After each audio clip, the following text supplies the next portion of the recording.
সঙ্গে নিয়ে এই আগামী নারায়ণগঞ্জকে নিয়ে আমাদের অবস্থাটা এমনই ছিল যে আমরা আমাদের কথাগুলো বলতে পারি নাই। বিভিন্নভাবে সরকারি পেটোয়া বাহিনী দিয়ে আমাদেরকে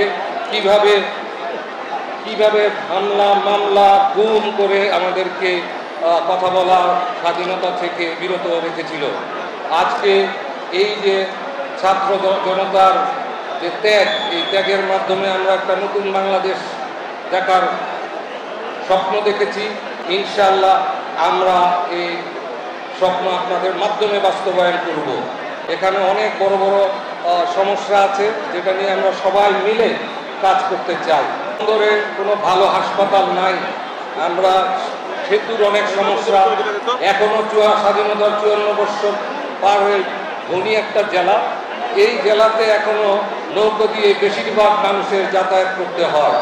আমাদের একটা ইচ্ছা, আমরা সবাইকে নিয়ে এই কাজগুলি আমরা করব।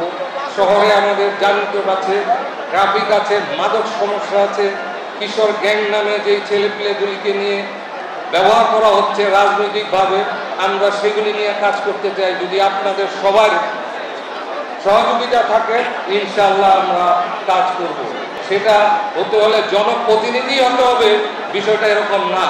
জনপ্রতিনিধি হয়েও করা যায়, জনপ্রতিনিধি না হয়েও করা যায়।